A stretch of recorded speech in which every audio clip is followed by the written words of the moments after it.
Today you'll meet the cast of the television event that everyone's talking about. Harry, you might feel a little nauseous at first. Right.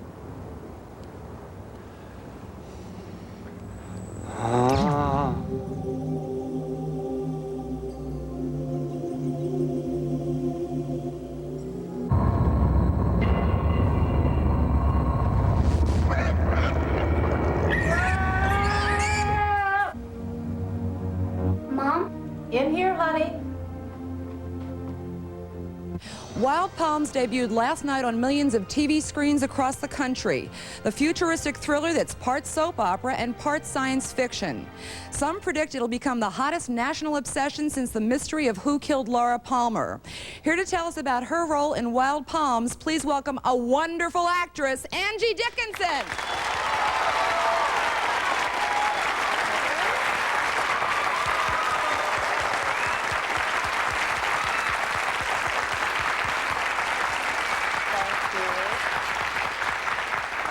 So excited that you're here. The audience is abuzz with the fact that you're here. Let me ask you, in Wild Palms, you are playing a really nasty woman, a sexy, sadistic, murderous. Oh, she loves this. And that's the first night. I mean, you're like America's little sweetheart. You're adored. This is a real stretch for you. Well, I have had a few movies before Policewoman where I was quite naughty, to say the least. I've two-timed a lot of men. But this is beyond bitch. Thank you. Which only means that it's a greater challenge for you?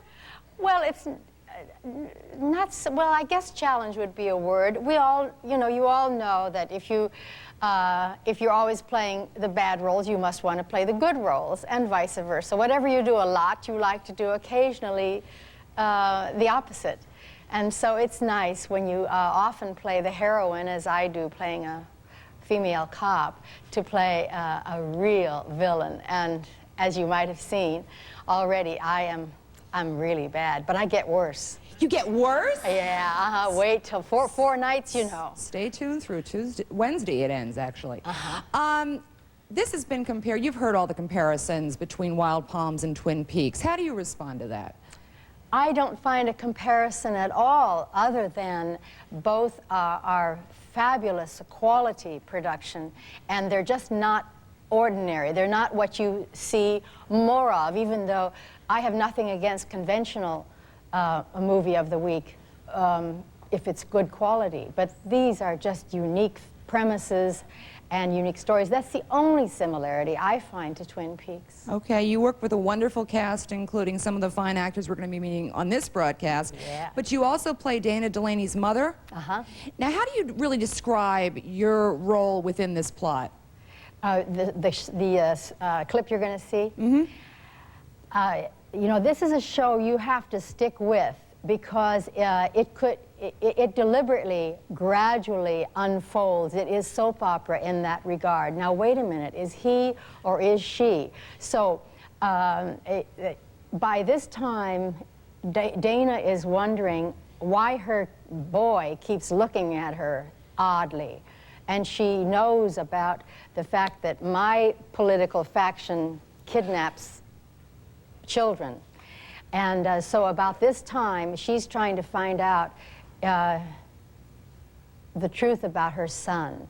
And I'm very flip about it, And so I come to visit her. She's drinking more and sleeping more and just staying in more and getting more and more depressed at this point. That's about all I can explain. Well, let's take a look. All right. Who decided which children would be taken? I already told you. Was it you and the senator? We didn't sanction any of it. Liar! I just want to know one thing. Who is that little boy? The one I've called my own. You're insane. Just like Eli Levitt. Who is he, Mother? You tell me. I want to know. And I want to know what they did to my baby. Nasty, very nasty. And I it don't gets give worse. her much consolation. She's a wonderful actress, by the way, and she's incredible through these whole 4 nights. Lovely thing to say. It's true. You have had incredible longevity in a very mercurial kind of business. How do you explain that? I don't really explain it. I'm just so grateful that I still work, even though I've gotten to this age.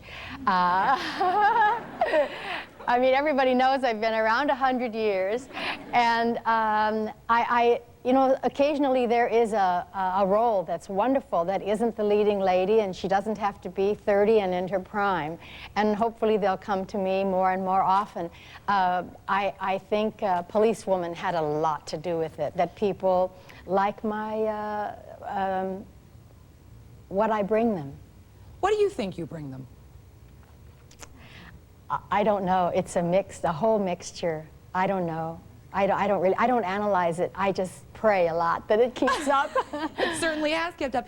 You also were given credit for being a pioneer, a groundbreaker in your own right with Policewoman, because there's such a dearth of roles for women anyway in Hollywood, and you helped sort of really create the push for more dramatic parts. Yeah.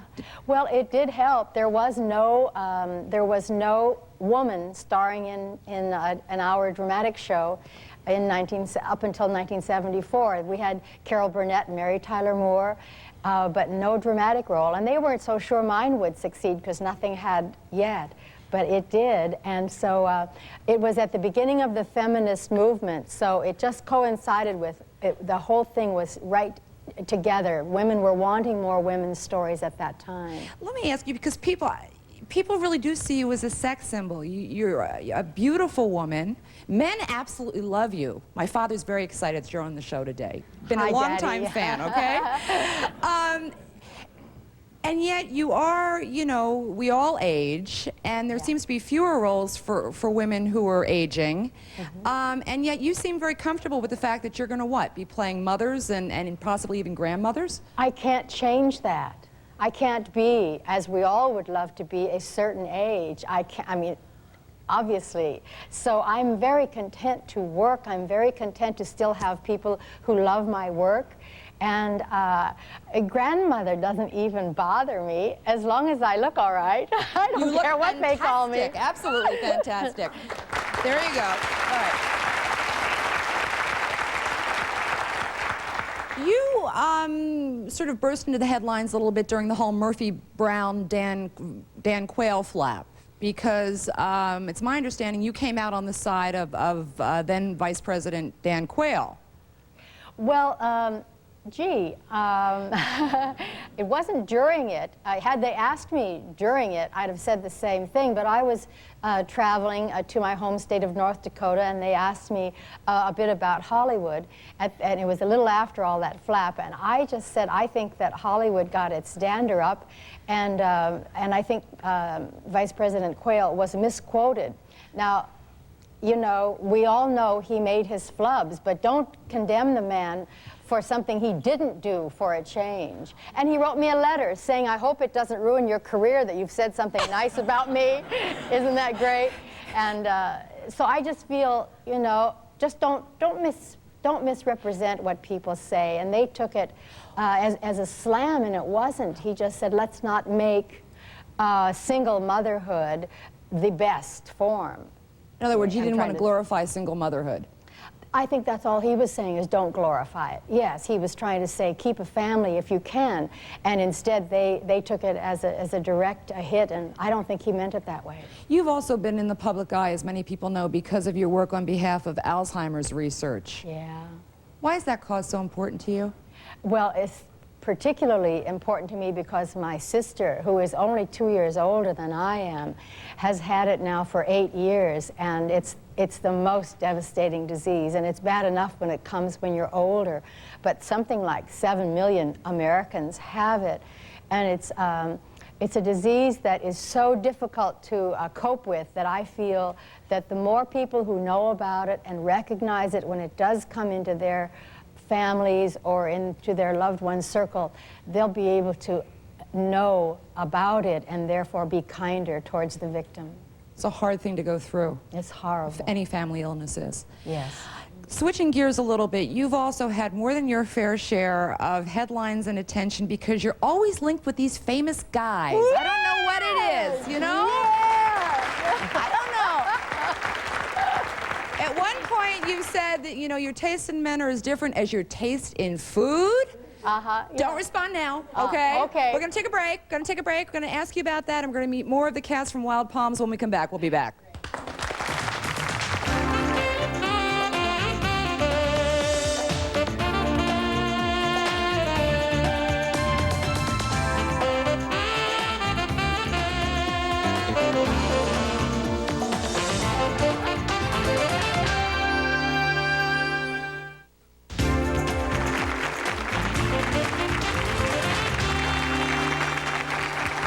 We're back talking with Angie Dickinson, one of the stars of the controversial TV event series Wild Palms, and we're about to find out about your love life. Your love life, right? Wild Palms is much more interesting than my love life. We'll let the audience decide. You want to talk about Wild Palms or her love life? All right. Somehow a predictable answer. We could mention names: Frank Sinatra, Glenn Ford, Larry King. The list goes on. Pretty goes good. on. Pretty good, Bill. Now, I had read a quote from you where you said you really follow your heart, not your head, when it comes to men. Oh, you can tell that by the car I drive. What does that mean? Well, I don't get money. I get love. And I have an ordinary car. So it was always for love. Mm-hmm. Always for love. You never went after the big bucks. Mm-mm. No, I wish I had. Oh, come on. You're not serious. Yes, I am. Are you really? You regret that you didn't sort of... I regret that I wasn't a little wiser and a little bit, well... wealthier, something in the audience just said. Yeah, no, but you know, hindsight is easy. But I did not choose carefully. I could easily have loved a couple of those other fellas that would have given me some jewelry or cars. But don't you feel good about the fact that you've always called your own shots? You've retained your independence. You're your own person. I guess so. Okay. I'm half playing with you, but it really does make you later on think, well, now, wait a minute. I should have gotten something for all those eggs I fried.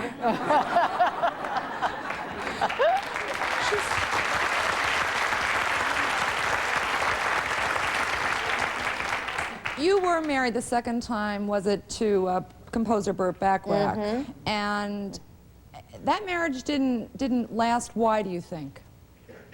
Oh, dear me. There were lots of reasons why it didn't last, but part of the reason is I did go into policewoman right about the time he was not at his high point.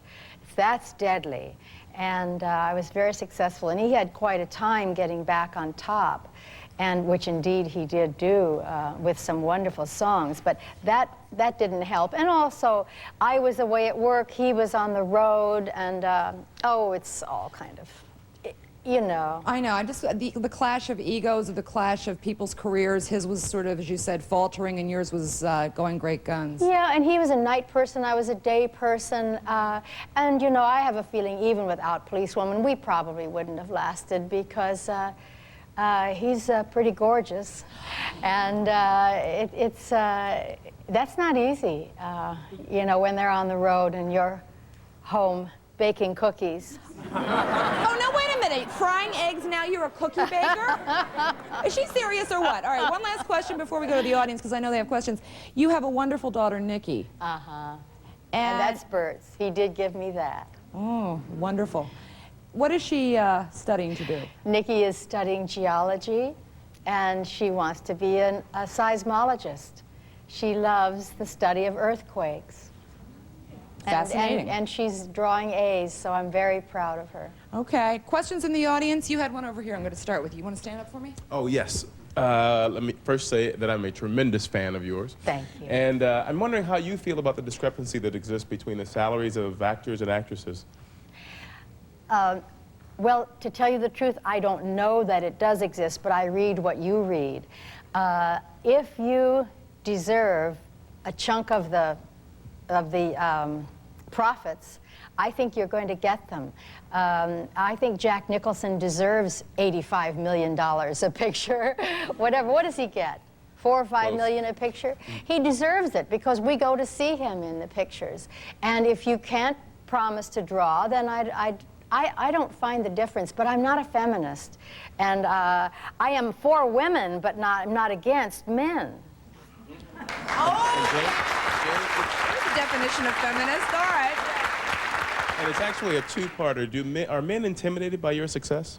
Me? No. Are men intimidated by your success? No, not at all. I don't have that kind of success. She doesn't see herself that way. You sound very down to earth. There was another one up here. Who had one over here? Back here. Stand up for me. Sure. I wanted to know, Angie, well, first of all, whether you still study, actively take acting lessons, and who are your mentors? I don't still study, and I should. Earl Holliman was my partner on Policewoman, and he still studies, and he always says, you've got to come to this class, you've got to come to class. I have a singing teacher who is my guru. Okay. And there was one more over here. You want to stand up in the hat? Yes. I wanted to comment, Angie. I've always admired you, and I never thought I would see you in person. Thank I'm really you. glad I came. It's a thrill. Yes, You it and my is. father. Maybe she'll bake us some cookies. What do you think? Or fry us an egg. Fry us an egg. Who knows? much. All right. Next, the actor who danced on the piano with Tom Hanks in the blockbuster movie Big. Now he's playing a vicious villain in Wild Palms. Actor Robert Loggia joins us when we return. We'll be back.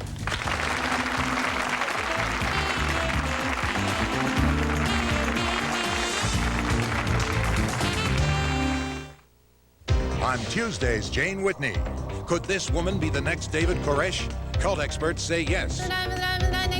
Hours a day you do that? At least 2 to 3 hours a day. Look inside a cult with hundreds of followers, guns, security forces, bomb shelters. They've got 7 years worth of food. Is it another Waco in the making? If they're pushed up against the wall, I think they'll crack. On Jane Whitney, Tuesday.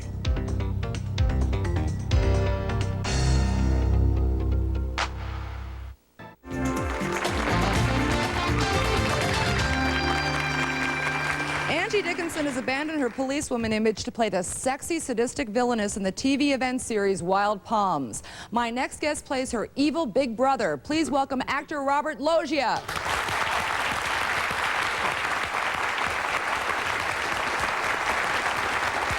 You walked in and the audience erupted into spontaneous applause. How does that make you feel? Makes me feel like I have a lot of friends out there. It feels terrific. You do indeed. How would you describe, because I mean I've read so many reviews of Wild Palms, how would you describe your character? Well, for openers, they say a tie ball game is like kissing your sister, and since Angie is my sister, it's a pretty good deal. She is something else to kiss and hug. We have a very close relationship in this film, as you'll find out as it unwinds. And indeed, all the relationships in this miniseries are quite convoluted, and it requires a certain attention span that's beyond a 10-minute break to get another beer. It's quite a vision on the part of Bruce Wagner. And as they say, if it ain't on the page, it ain't on the stage. And indeed, this piece of work is like a trampoline, and it's futuristic. And when you hit it, you're in orbit. And in executing the miniseries, in the first 2 hours, we kept saying, well, where is this going? And Bruce would enigmatically smile and say, you'll find out. So we had to keep the faith and keep playing along with it. So it's like being in a soap opera. We've heard actors say that they never really know what's going to be happening to their character. We had no idea where it was going. You had no idea where it was going either. Right. In fact, I saw the final 3 hours just last night, and I'm really blown away by it. It's a hell of an effort. What about, I mean, you play this character, this charismatic, powerful, you know, lust for power right. figure. Right, doesn't he exist in our country and in the world? Think of L. Ron Hubbard, think of Ross Perot, think of many of the multimedia figures.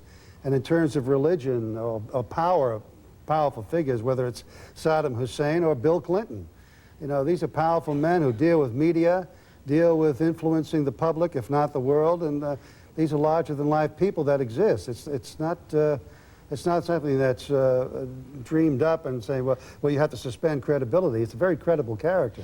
I was surprised because I always thought of you, and I said this to you backstage when I met you, as somebody who just always worked all the time. You've been acting stiff, right. for 40 years, right. And yet you went through your own, whether it was midlife, you went through your own sort of lull, your own sort of crisis. What was that about? Well, if there's a man or a woman in this audience, if not in the world, who hasn't gone through a crisis of some sort in their life, then they're not worth their salt as people. Usually you hit at some point in your life saying, what am I going to do with the rest of my life? That might embody the marriage that you have, the work that you have, whatever. And you usually change course. Sometimes you have to abandon ship and swim for it, or, you know, adjust in any manner or form that's indigenous to your particular life. In my life, it hit me when I was 38 years old or so, and it lasted for a while. I lived in a tree for a while. You literally lived in a tree? Came down and joined the world again. Nothing would surprise me. But you were at the beginning of your career, I'm told, stereotyped in Italian-American kinds of roles, the macho mobster kinds of roles. Mm-hmm. And then, I mean, I know you as a terrific character actor. Right. But you made this transition when? Well, that transition really started, I've had a great second half. And that began really with Officer and a Gentleman back in 1980. And it started off as a spate of character roles that went across ethnic lines and allowed me to really have a fine time as an actor. Jagged Edge, you were nominated for an Oscar. Right. Prizzi's Honor. Prizzi's Honor was great. Scarface. The list goes on and on and on. Thank you. And then you had this wonderful movie, Big, with Tom Hanks. Right, that was great. And this fantastic scene in FAO Schwartz. What happened behind the scenes on that scene? Well, that was a real happening. You know, it's funny because when they saw the rushes after we did it, you know, to get the rushes, the dailies, and the writers actually came back and said, you know, you've just made a classic piece of film here. I said, well, this is just hyperbole. Come on now. I said, no, really, it's going to be like Fred Astaire and Gene Kelly in some kind of classic piece of film. I said, well, that's terrific. I said, well, but let me tell you what happened. The script said there's going to be a 30-foot piano that would light up and hit notes, and we would do a dance routine of Heart and Soul and Chopsticks. And Penny Marshall gave us a cardboard cutout, she said, of this, and a cassette of Heart and Soul and Chopsticks. And she said, Bob, you work it out while you're in L.A., and Tom, we'll be in New York together, and you work it out and get your, you work it out without a choreographer, just the way you would do it, because the notes were labeled. So I laid it out in my backyard, and I worked out how it would go. And my two dogs, which led to some pretty fancy footwork, as a matter of fact. So when we got to New York, they hired FAO Schwartz on a Sunday, and lo and behold, there was the piano, and Tom and I brought it off. And what the film caught was a happening of our incredible enjoyment that we were actually bringing this routine off in our own fashion as actors, not dancers. In fact, they had two professional dancers standing by. They didn't think Tom and I were going to be able to do it. They were going to shoot these guys from the waist down. So once they did the first take, they sent these guys home. They said, take a hike. You're talking. So we did it. One take scene. We're going to jump in with another break. Next, two more cast members from the TV series Wild Palms. You'll know them from their roles in The Hand That Rocks the Cradle and Under Siege. Nick Mancuso and Ernie Hudson are next. We'll be back.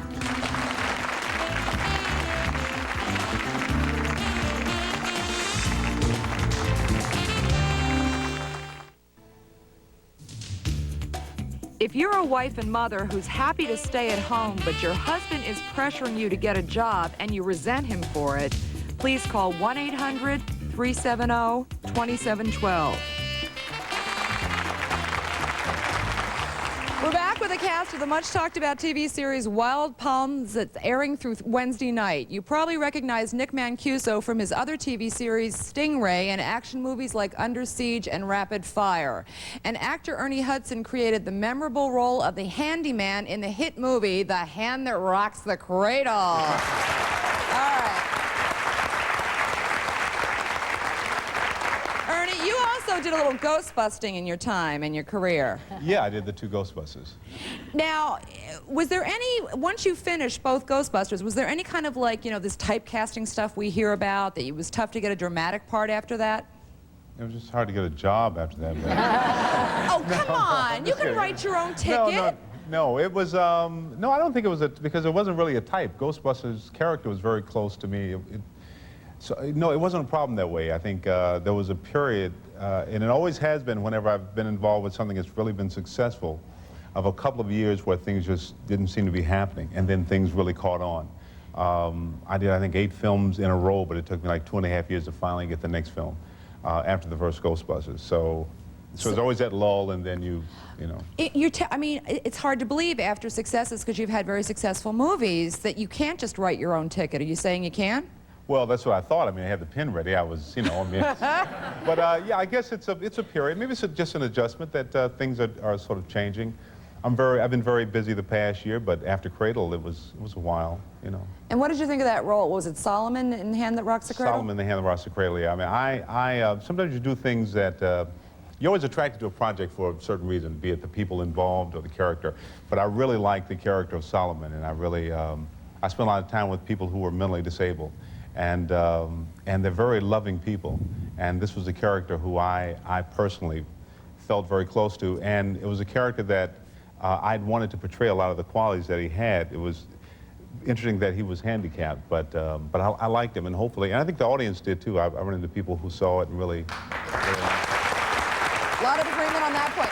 Let me ask you, you play what role in Wild Palms? What is your part? In Wild Palms, I play a character named Tommy, who's part of the Friends, and we're the opposition. We're the guys against those guys. We're the good guys. We're the good guys, and so that's what he's. And David Warner.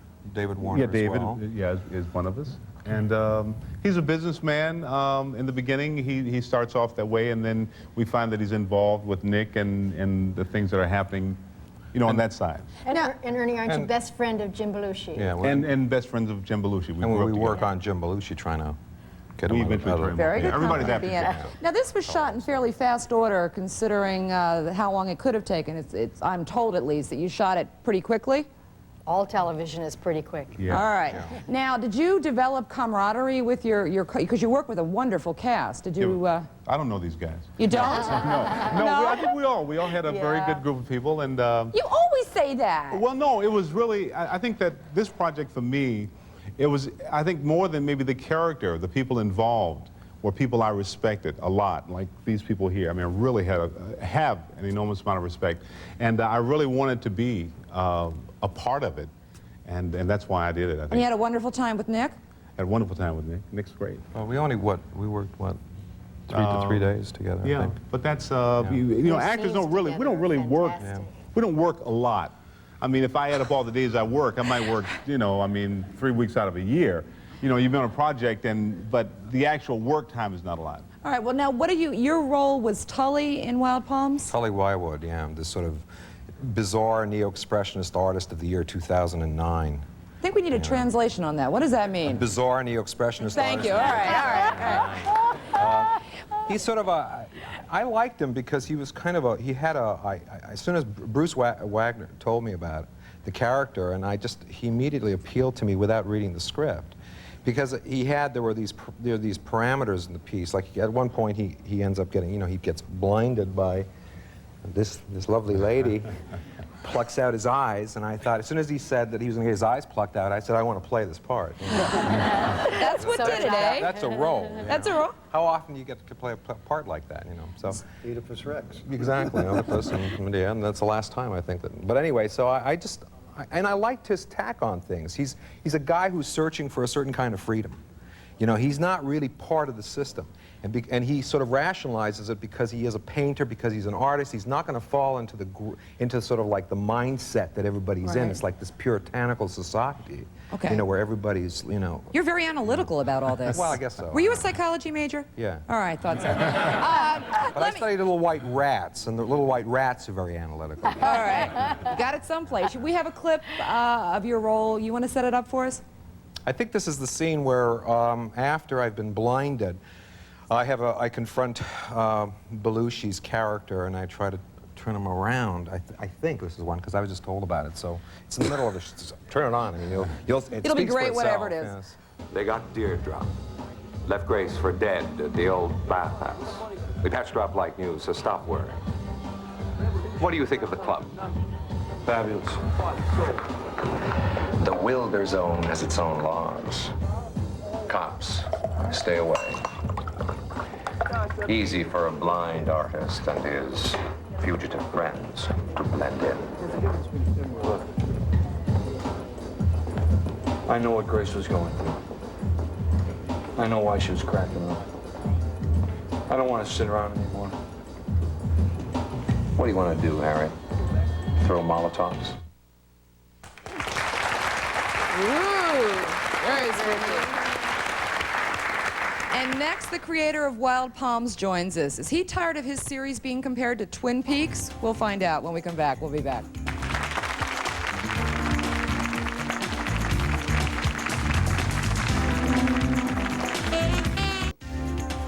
We'd like to hear from you. Send your letter in care of Jane Whitney, Columbus Circle, Post Office Box 20314, New York, New York, 10023. The new TV event series Wild Palms is being compared with the cult sensation Twin Peaks. How does the show's creator feel about that? We're about to get the answer from executive producer and Wild Palms writer Bruce Wagner. Here he is. You know, I'm coming out fighting here because why is it whenever anybody tries to do something cutting edge or innovative, people always have to find a label for it? Well, Twin Palms, I mean... When I created Wild Peaks, That's so funny. we knew we were going to get comparisons like that. Lynch is, you know, I revere Lynch. The fact that it was ABC, the same network that brought Twin Peaks, and that we were also an unusual series that was associated with a world-class film director, Oliver Stone, and that the story we were going to tell was not going to be Magnum P.I. People suddenly thought, oh, it's a spin-off. You know what I mean? Does this like bug you at all? No, it doesn't. No, it doesn't, because once you see our show, I guess it would bother me if our show was like Twin Peaks. Then I would start to get, you know. Okay, rumor has it the network was trying to avoid sort of the pitfall of what happened to Twin Peaks, which was basically they stayed too long at the fair after, you know, people figured out who killed Laura Palmer. Yeah. You folks are wrapping it up in... Yeah, it's the guest that won't leave syndrome. What they did with us is they gave us a mandate. They said, we want everything to be resolved. We want the storyline to be resolved. We want the characters to have resolution. In fact, there were certain characters that I wanted to live. You know, it's like that, what is that, Susan Hayward movie, I Want to Live? And they said, no, you know, finish them off. So... Okay, but... So it basically does conclude Wednesday night. Yeah, it has an absolute conclusion. It's, you know, it's very much like a novel in that way. Everything gets pulled together, and all the characters and the plots and subplots get resolved. Does this mean it doesn't leave the door open for some, I mean, you know, with the overwhelming success it's going to have, that you want to, you know, reincarnate it in some form? Well, now that you say that, we are planning. No, I mean, the idea was no, you know, that's it. That's the whole idea of the limited event series. That's the new genre. It's no. Why can't I call it a mini-series? It must be called an event series. What's the difference between an event series and a mini-series? You must call it a limited event. I don't know. You don't know? It's just, I think it's a way that the network kind of, it's almost what my ambition was in this, was to do something close to what Dennis Potter does for British television. It was to create a series that's not so short that it's just 2 nights, and yet something that doesn't go on and on and on. I wanted to create a kind of garish, kind of Americanized version of Singing Detective or Pennies from Heaven, something that Potter did in England. And that was my ambition. And I wanted to make a soap opera, because I'm a huge soap aficionado. I wanted to make something close to Dynasty and You've got Knots everything Landing. in there. Yeah. Everything. There's a game show in there. I also wanted to do an animal documentary, which But I think I've done. I mean, also. Jim Belushi, I don't remember the whole quote, but he said it's like 30-something from hell is in there, and Donna Reed gets stabbed, and I mean, there's just like, even he couldn't figure it out. That's what he said. It was a quote. It's great humor. Donna Reed gets stabbed. I like that. You didn't read this? All right. It's like, and why didn't she? Let me ask you the last thing. In terms of, because everybody also looks for like a message, because this isn't, as you said, Magnum PI. It's, you know, a little tough to follow. You got to stick with it. You're going to be compelled to stick with it. But what do you see? Is there a message? Were you trying to send a message?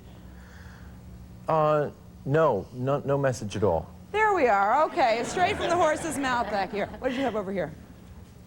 I just wanted to know if this is something we can look forward to seeing more and more in television, because I see that most of you are film actors, and Angie, who I love, also as television. I highly admire you trying to become an actress myself. But I just wanted to know if this is something we can look forward to in the age of television now, because so many more things are happening, like with Tribeca, if I'm allowed to say that, with Robert De Niro's and Oliver Stone's coming up with Wild Palms.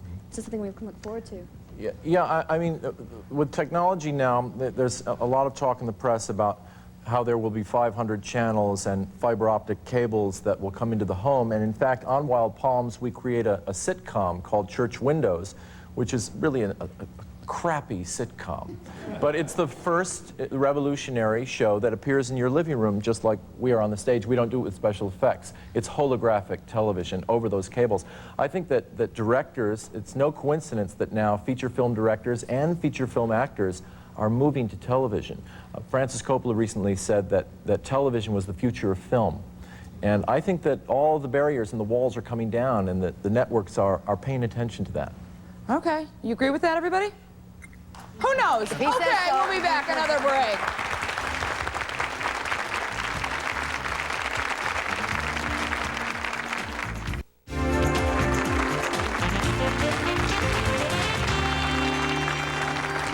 We're back now with the cast and the creator of Wild Palms, and you had a question. Yes, I have a question for Mr. Loja. I'm a very big fan of yours, and one of the reasons is because of your distinctive voice. I was wondering if you ever did radio, or how did you develop this particular style? I'm not conscious of having a distinctive voice, but I'm a product of New York City. I went to PS1.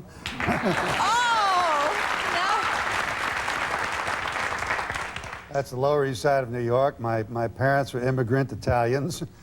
My mother was a stickler for speaking properly, though, and my father, even though he arrived in this country and spoke at a late age and spoke broken English, insisted that I have my nose in a book quite a bit, and it was a tight, very disciplined family. So that's maybe why I mind my P's and Q's. And there's opera, right? And boy, certainly paid off. All right, stand up over here. You got something.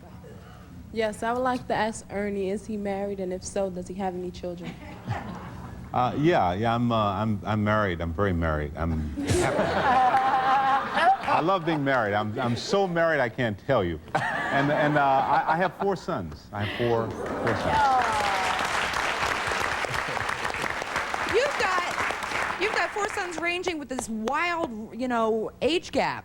Yeah. How old's your youngest? My youngest is 4, and I have Ross is 4, Andrew's 5, Rockman is 24, and Ernest is 27. He worked on the show. You had a little something going on there in the middle too, didn't you? All right. Yeah, back up here. He's 27. 27. Stand up. Soon be 28. Hi, I wanted to ask Ernie, was there ever a role that you really wanted to play that you just couldn't get your hands on? I mean, you played in Ghostbusters and you transitioned yourself through all these different types of characters, but there was ever a role that you wanted to play that you just couldn't get on to? Yeah, they call it the starring role.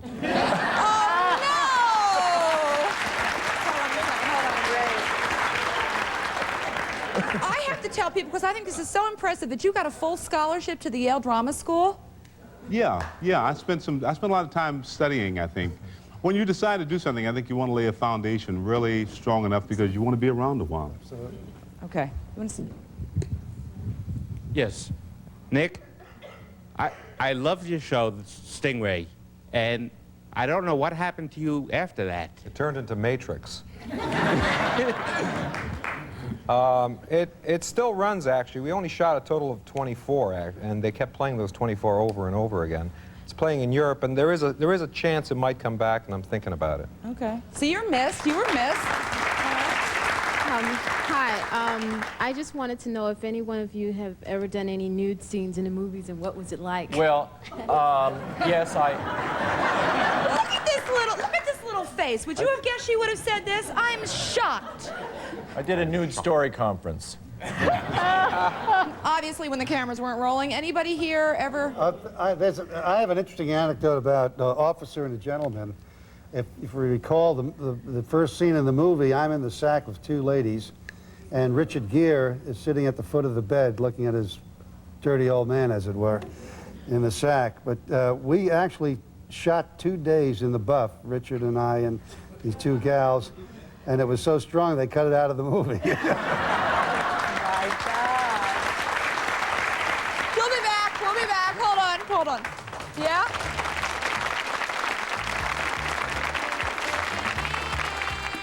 If you're a wife and mother who's happy to stay at home, but your husband is pressuring you to get a job and you resent him for it, please call 1-800-370-2712.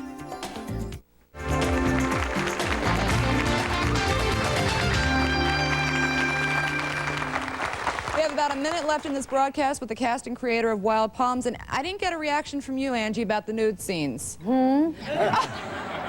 Moi? You? Yeah, I did my share. I gave it the office. I want to say to Ernie, I've watched The Hand That Rocked the Cradle 8 times, and I think it's the best movie, and I enjoy watching. I hope you produce one more soon. That's very sweet. Thank you. Very good. All right. Back up here. Yeah. I have a question for Ms. Dixon. What is her favorite co-actor? Leading man, favorite co-star? Who, me? You. Oh, all of them. I don't have a favorite. It's like food. They're all wonderful.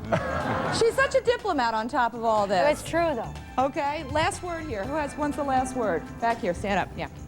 Okay, this is from Angie. What was the first character you ever played when you first started acting? What was your first role that you ever got? I think it was just a boring next-door neighbor. Something. It was not. You don't start out very big. You work up to it, if you're lucky, as I was. We've been very lucky to have all of you join us, and it's been a real pleasure meeting you. We thank you. We thank our audience. Everybody watch Wild Palms through Wednesday night. Don't miss it. We'll see you back here. Have a great day. Take care.